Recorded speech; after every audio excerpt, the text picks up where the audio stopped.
नमस्कार साथियों, स्वागत है आप सभी का एकलव्य पीसीएस में।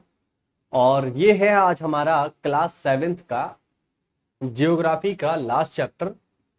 और इसके बाद हम क्लास 8th में चले जाएंगे जियोग्राफी में। और ये है चैप्टर का नाम रेगिस्तान में जीवन। तो इसमें हम रेगिस्तान के बारे में जानेंगे, बेसिक जो प्रॉपर्टीज होती हैं डेजर्ट की उसको हम समझने की कोशिश करेंगे यहाँ पर। चलिए, सबसे पहले तो यहां पर आपको स्पष्ट रूप से रेगिस्तान की देखो परिभाषा दिखाई देगी कि रेगिस्तान आखिरकार होता क्या है ना। तो अगर हम रेगिस्तान की परिभाषा देखें तो देखो क्या है। रेगिस्तान यह एक शुष्क प्रदेश है जिसकी विशेषताएं अत्यधिक उच्च अथवा निम्न तापमान एवं विरल वनस्पति होती है। यानी रेगिस्तान किसको कहा जाता है? रेगिस्तान एक ऐसे इलाके को कहा जाता है जहां पर अत्यधिक उच्च तापमान, या तो टेम्परेचर बहुत ज्यादा हाई होगा या फिर एक्सट्रीम लो होगा, है ना। ऐसा मत सोच लेना कि रेगिस्तान हमेशा गर्म होते हैं, ऐसा नहीं है। रेगिस्तान ठंडे भी होते हैं। जैसे गोबी मरुस्थल आप देखोगे मंगोलिया में, एक ठंडा मरुस्थल है। भारत में देख लो, लेह लद्दाख एक ठंडा मरुस्थल का उदाहरण है। यानी मरुस्थल सदैव गर्म और रेत के टीलों से भरे हुए नहीं होते हैं। ये हमारी सोच है, इसको बदलने की जरूरत है ना। और दूसरी विशेषता क्या है कि यहाँ पे वनस्पतियां नहीं होती। लद्दाख में आप देखोगे तो सूखे सूखे पहाड़ मिलेंगे। हरिद्वार में आप जाओगे हरे पहाड़ मिलेंगे एकदम ग्रीनरी से लदे हुए। बट यहाँ ऐसा नहीं है। तो ये सब रेगिस्तान है। बात समझ पा रहे हैं? चलिए आगे बढ़ते हैं। हाँ, अब देखिए लिखा हुआ है अध्याय 5 में आप पढ़ चुके हैं कि पेड़ पौधे पशुओं एवं मनुष्यों के लिए जल ही जीवन है। जहां पीने के लिए जल ना हो, मवेशियों को चराने के लिए घास ना हो एवं फसलों को उगाने के लिए जल ना हो, ऐसे किसी भी स्थान पर किसी भी जीव के लिए जीवन कठिन हो जाएगा। बिल्कुल सही बात है, इसमें कोई दो राय नहीं है। हम विश्व के उन स्थानों के बारे में पढ़ेंगे जहां लोग अत्यधिक कष्टकारी तापमान में भी जीना सीख चुके हैं, यानी बहुत ज्यादा एक्सट्रीम कंडीशन में रहना सीख गए हैं। इनमें से कुछ स्थान आग की तरह गर्म है तो कुछ बर्फ की तरह ठंडे। ये विश्व के रेगिस्तानी क्षेत्र हैं। इन क्षेत्रों में कम वर्षा, विरल वनस्पति एवं चरम तापमान होते हैं। ठीक है ना। तापमान के आधार पर रेगिस्तान गर्म या ठंडे हो सकते हैं। जो मैंने आपको बताया ना अभी कि रेगिस्तान ऐसा जरूरी नहीं है कि रेगिस्तान जो है वो हमेशा गर्म ही हो, रेगिस्तान ठंडा भी होता है। ठीक है, हाँ जी। आगे देखो जरा। इन स्थानों में जहां कहीं भी थोड़ा बहुत जल उपलब्ध होता है, लोग वहां कृषि करने के लिए बस जाते हैं, ऐसा इसमें बताया जा रहा है। आगे देखो, अब बात होगी गर्म रेगिस्तान की। ठीक है, हाँ, गर्म रेगिस्तान सहारा। विश्व एवं अफ्रीका महाद्वीप के मानचित्र को देखिए। उत्तरी अफ्रीका के बड़े भूभाग पर फैले सहारा के रेगिस्तान का पता लगाइए। यह विश्व का सबसे बड़ा रेगिस्तान है। यह विश्व का सबसे बड़ा रेगिस्तान है। अगर मैं इसको दिखाने का प्रयास करूं कि सहारा का रेगिस्तान कहाँ है, तो चलिए मैं एक झलक आपको दिखा देता हूं। ठीक है कि सहारा रेगिस्तान आपको कहाँ मिलेगा। उम्मीद करता हूं आपको दिखे सहारा। चलो भैया, ओके, बैरन आइसलैंड पर हैं अभी हम। ये मैंने आपको ज्वालामुखी दिखाया था पिछले वीडियो में, वही है। चलो ओके, ये है हमारा प्यारा भारत। और अब हम बढ़ रहे हैं सहारा रेगिस्तान की ओर। ओके, ठीक है। ये जो आप देख रहे हो ना, ये है पूरा अफ्रीका महाद्वीप। आपको दिखाई दे रहा होगा, ये पूरा अफ्रीका है। और एनसीईआरटी में क्या लिखा है? अफ्रीका के उत्तर में आपको मिलेगा। उत्तर ऊपर की तरफ होता है। तो देखो ये जो आपको पूरा का पूरा दिखाई दे रहा है ना, ये यहाँ पर ये जो पूरा का पूरा एरिया आपको दिख रहा है, ये है the great Sahara desert. Great Sahara desert में आपको अल्जीरिया मिलेगा, मोरक्को मिलेगा, ट्यूनीशिया मिलेगा, लीबिया मिलेगा, सूडान, चाड, नाइजर, माली, है ना, मारितानिया, वेस्टर्न सहारा, ये सब देश हैं। और ये जो आप इलाका देख रहे हैं, ये है पूरा सहारा। ठीक है, तो इसी की बात हो रही है। चलो वापस आते हैं। अब देखो, यह विश्व का सबसे बड़ा रेगिस्तान है। हमने देख ही लिया, काफी बड़ा है। यह लगभग 8.54 लाख वर्ग किलोमीटर के क्षेत्र में फैला हुआ है। क्या आपको याद है कि भारत का क्षेत्रफल 3.2 लाख वर्ग किलोमीटर है? यानी भारत का क्षेत्रफल है करीब करीब 32,87,000 और ये है 85 लाख वर्ग किलोमीटर में। भारत का क्षेत्रफल 32 लाख और इसका 85 लाख। देख रहे हो कितना बड़ा है। सारा रेगिस्तान 11 देशों से घिरा हुआ है। बस यही बात हमारे काम की है, पेपर में आपसे पूछ लेगा कि इनमें से कौन सा देश सहारा में स्थित नहीं है। तो देखो कौन कौन से हैं। अल्जीरिया, जो मैंने अभी आपको बताया ना, वही सब नाम है। अल्जीरिया, चाड, मिस्र, Libya, Mali, Mauritania, Morocco, Niger, Sudan, Tunisia एवं वेस्टर्न सहारा यानी पश्चिमी सहारा। ये वो देश हैं जो पड़ते हैं, ये जो देश है ये पड़ते हैं आपके सहारा रेगिस्तान। रेगिस्तान के बारे में सोचते समय आपके मस्तिष्क में तुरंत ही रेत उभरता है। जो मैंने आपको बताया ना कि तुरंत आपके दिमाग में क्या आएगा, रेत आएगा, साहब रेत ही रेत है, बट ऐसा नहीं है, ठीक है। परंतु सहारा मरुस्थल बालू की विशाल परतों से ढका हुआ ही नहीं, वरन वहां बजरी के मैदान और नग्न चट्टान सतह वाले उत्थित पठार भी पाए जाते हैं। ये चट्टानी सतह कुछ स्थानों पर 2500 मीटर से भी ज्यादा ऊंची है, यानी आपको लगेगा कि कोई बड़ा सा पहाड़ है ना। चलो आगे देखते हैं। ठीक है, आपको यह जानकर आश्चर्य होगा कि आज का सारा रेगिस्तान एक समय में पूर्णतः हरा भरा मैदान था। सारा की गुफाओं से प्राप्त चित्रों से ज्ञात होता है कि यहां नदियां तथा मगर मतलब क्रोकोडाइल मिलते थे यहां पर, ये बता रहे हैं। मगर पाए जाते थे, हाथी, शेर, जिराफ, शुतुरमुर्ग, भेड़ तथा बकरियां सामान्य जानवर थे। परंतु यहाँ के जलवायु परिवर्तन ने इसे बहुत ही गर्म शुष्क प्रदेश में बदल दिया है। ये आपको बताया जा रहा है कि क्लाइमेट चेंज कितना खतरनाक है, कितना खतरनाक होता है क्लाइमेट चेंज, हमें इससे लड़ने की जरूरत है, ठीक है ना। यहां पर देखिए ये मैप दिखाया गया है, और ये मैप वही है जो मैंने अभी आपको दिखाया गूगल पर, वही है ना। इसमें देख लो ये सब नाम लिखे हुए, और ये ऊपर की तरफ अफ्रीका है, ठीक है। ऊपर की तरफ आपको मिलेगा सहारा डेजर्ट जो मैंने आपको दिखाया। अच्छा आगे देखते हैं जरा। लिखा हुआ है सहारा के अल अजीजिया क्षेत्र में, जो त्रिपोली लीबिया के दक्षिणी भाग में स्थित है, यहाँ का सबसे अधिक तापमान 1922 में 57.7 डिग्री सेल्सियस दर्ज किया गया था। आप इमेजिन कर सकते हैं कितना गर्म होगा। बहुत ज्यादा एक्सट्रीम हॉट। आगे देखो, सहारा रेगिस्तान की जलवायु अत्यधिक गर्म एवं शुष्क है, ऑब्वियस बात है, होगी ही। यहाँ की वर्षा ऋतु अल्पकाल के लिए होती है, मतलब कम समय के लिए होती है। यहाँ आकाश बादल रहित एवं निर्मल होता है। यहाँ नमी संचय होने की अपेक्षा तेजी से वाष्पित हो जाती है। दिन अविश्वसनीय रूप से गर्म होते हैं। दिन के समय तापमान 50 डिग्री सेल्सियस से ऊपर चला जाता है, जिससे रेत व नग्न चट्टानें अत्यधिक गर्म हो जाती हैं। इनके ताप का विकिरण होने से चारों तरफ सब कुछ गर्म हो जाता है। रातें अत्यधिक ठंडी होती हैं तथा तापमान गिरकर हिमांक बिंदु लगभग 0 डिग्री सेल्सियस पे पहुंच जाता है। देखिए रेगिस्तान की विशेषता यही होती है कि दिन के समय में बहुत ज्यादा गर्म और रात के समय में बहुत ज्यादा ठंडा। इवन भारत में भी एक रेगिस्तान है जिसको हम नाम देते हैं थार।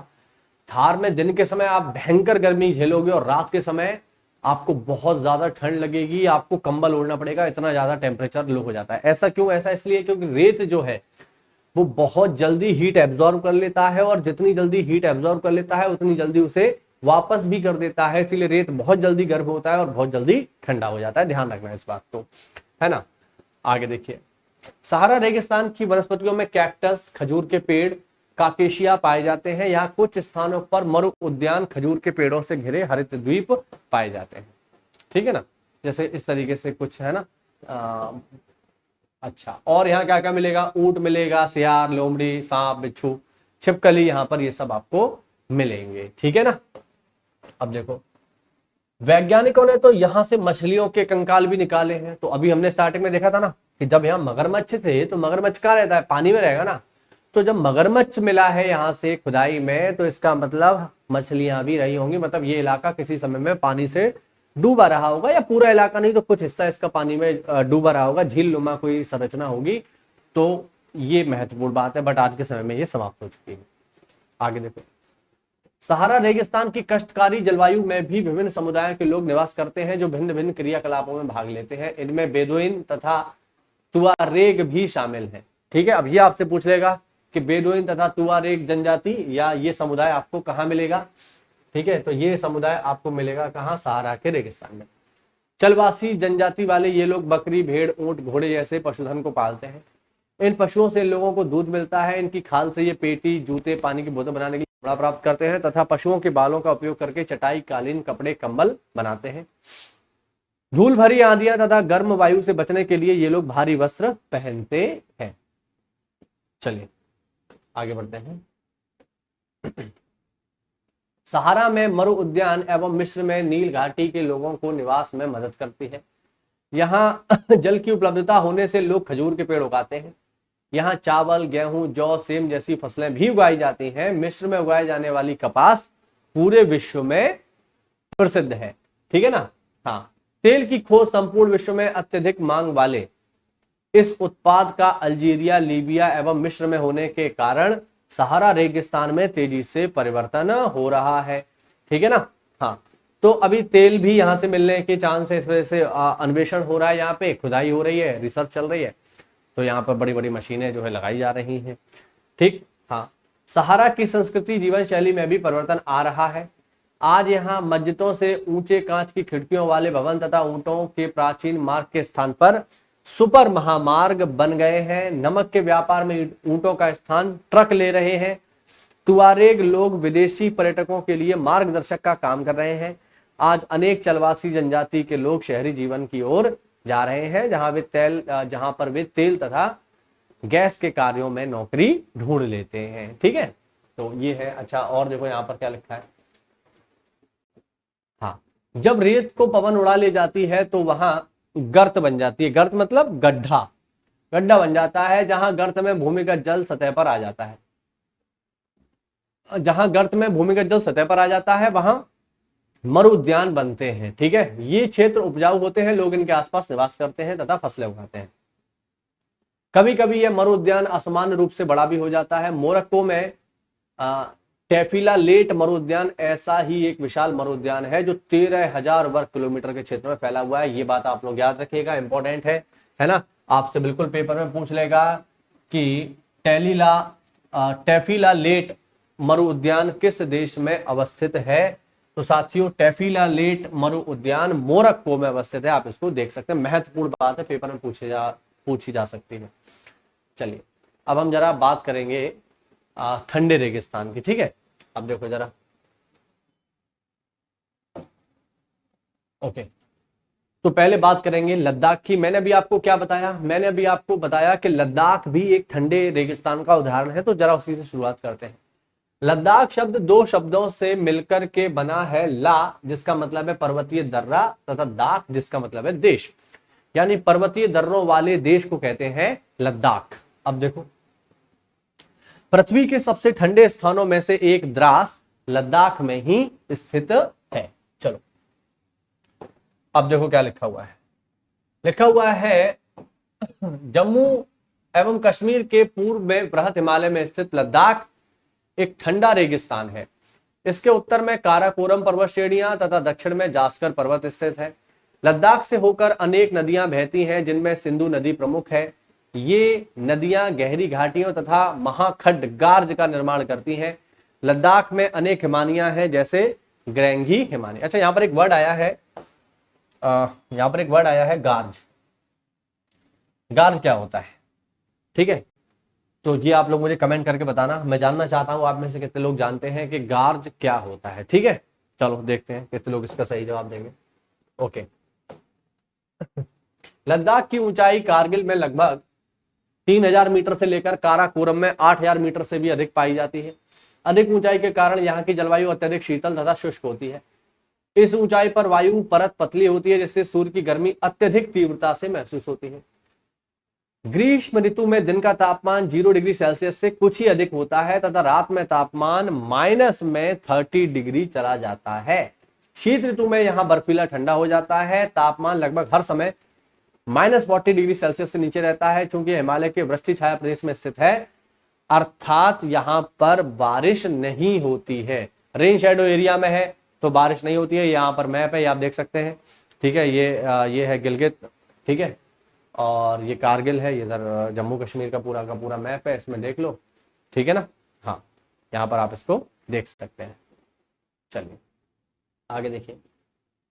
वृष्टि छाया प्रदेश में होने से मुश्किल से 10 सेंटीमीटर प्रतिवर्ष यहाँ बारिश होती है। यह क्षेत्र बर्फीली हवाओं तथा तेज जलाने वाले सूर्य ताप का अनुभव करता है। यह जानकर आपको आश्चर्य होगा कि यदि आप सूर्य की धूप में इस तरह बैठे रहें कि आपके पैर छाया में हो, तो आप एक साथ एक ही समय पर ऊष्माघात तथा तुषार उपघात से ग्रसित हो सकते हैं। यानी अगर आप लद्दाख में इस तरीके से बैठो कि आपके पैर धूप में हो और बाकी शरीर आपका छाए में हो, तो एक ही समय में आपको गर्मी भी लग जाएगी और ठंड भी लग जाएगी। जैसे हीट स्ट्रोक होता है ना, उसी तरीके से यानी आपको कोल्ड भी हो जाएगा और हीट स्ट्रोक भी हो जाएगा एक ही टाइम पर। कितनी अजीब बात है देखिए, है ना। ये इंडिया में ही पॉसिबल है यार, मतलब इंडिया है। आगे देखो, यहाँ उच्च शुष्कता के कारण वनस्पति विरल है। यहाँ जानवरों के चराने के लिए कहीं कहीं पर ही घास तथा छोटी झाड़ियां मिलती हैं। घाटी में शरपत एवं फ्लावर के उपवन देखे जा सकते हैं। ग्रीष्म ऋतु में सेब, खुबानी एवं अखरोट जैसे पेड़ पल्लवित होते हैं। लद्दाख में पक्षियों की विभिन्न प्रजातियां नजर आती हैं। इनमें रॉबिन, रेड स्टार्ट, तिब्बती स्नोकॉक, रेवन तथा हुप यहाँ पाए जाने वाले सामान्य पक्षी हैं। इनमें कुछ प्रवासी पक्षी हैं। लद्दाख के पशुओं में जंगली बकरी, जंगली भेड़, याक तथा विशेष प्रकार के कुत्ते पाए जाते हैं। इन पशुओं को दूध, मांस, खाल प्राप्त करने के लिए पाया जाता है, मतलब पाला जाता है। याक के दूध का उपयोग पनीर तथा मक्खन बनाने के लिए होता है। भेड़ तथा बकरी के बालों का उपयोग ऊनी वस्त्र बनाने में किया जाता है।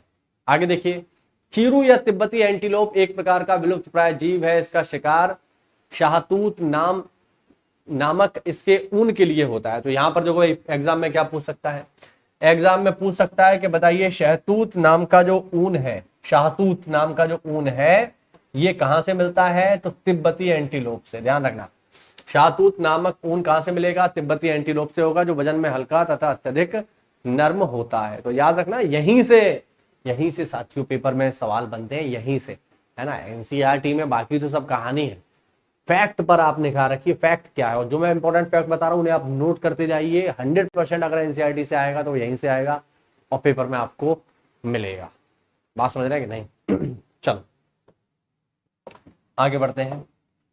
आगे देखो, क्या आप जानते हैं कि लद्दाख एवं तिब्बत तथा मध्य एशिया के निवासियों के बीच कोई समानता पाई जाती है? यहाँ के अधिकांश लोग या तो मुसलमान है या बौद्ध। वास्तव में लद्दाख क्षेत्र में अनेक बौद्ध मठ अपने परंपरागत गोंपा के साथ स्थित है। यहाँ कुछ प्रसिद्ध मठ भी हैं। ये भी पेपर में जो है साथियों पूछे जाने वाली चीज है, पेपर में आता है ये। जैसे हेमिस है, थिक्से है, शे है ना, लामायुरु, ये सब आपके मठ है। ठीक, पेपर में ये पूछे जाते हैं। और देखो, अच्छा, ग्रीष्म ऋतु में यहाँ के निवासी जौ, आलू, मटर, ठीक है, सेम, सलजम आदि की खेती करते हैं। ओके। शीत ऋतु में जलवायु इतनी कष्टकारी होती है कि लोग धार्मिक अनुष्ठानों एवं उत्सवों में अपने आप को व्यस्त रखते हैं। यहाँ की महिलाएं अत्यधिक परिश्रमी होती हैं। वे केवल घर एवं खेत में ही काम नहीं करती, बल्कि छोटे व्यवसाय और दुकान भी चलाती हैं। लद्दाख की राजधानी लेह सड़क तथा वायुमार्ग द्वारा भलीभांति जुड़ी हुई है। राष्ट्रीय राजमार्ग 1A लेह को जोजिला दर्रा होते हुए कश्मीर घाटी से जोड़ता है। क्या आप हिमालय के कुछ अन्य दर्रों के बारे में बता सकते हैं? यहाँ पर एक फोटो लगा हुआ है, थिक्से मठ है, आप देख सकते हैं, ये रहा थिक्से मठ। चलिए आगे बढ़ते हैं। ठीक है, लेह मनाली राजमार्ग 4 दर्रों से होकर के गुजरता है। ये पेपर में देखिए बिल्कुल पूछ सकता है, आपसे पूछ लेगा कि बताइए कि कौन सा दर्रा लेह मनाली राजमार्ग में नहीं पड़ता है। तो आपको पता होना चाहिए फिर कौन कौन सा पड़ता है। तो देखो, रोहतांग पड़ेगा, बरालाचा पड़ेगा, ठीक है, लुंगला लाचा पड़ेगा तथा टंगलंग दर्रा, ये आपके दर्रे यहां पर मिलेंगे। देखिए यहां पर आप एक चीज नोटिस करो, सबके पीछे ला लगा है, देखो ला, है ना, रोहतांग ला, बरालाचा ला, है ना। तो ला का मतलब क्या है? ला का मतलब तिब्बती भाषा में दर्रा ही है, ठीक है। तो ये तिब्बत के आसपास का एरिया है, इसी वजह से तिब्बती भाषा का इन्फ्लुएंस है यहाँ पर, इसीलिए ला वर्ड आपको देखने को मिल रहा है। जैसे लिखा ना, आपने नाम सुना होगा बारालाचा ला, देखो लिखा है यहाँ पे बारालाचा ला। तो ला जो वर्ड है ये दर्रे को इंडिकेट करता है, याद रखना हमेशा। चलो तो ये 4 दर्रे जो है लेह मनाली पर पड़ेंगे, रोहतांग, बरालाचा, है ना, ठीक है, लुंगला लाचा एवं टंगलंग। तो टंगलंग दर्रा भी याद रखना इंपॉर्टेंट है, देखो नया मिला है आपको, आपने इसके बारे में सुना नहीं होगा।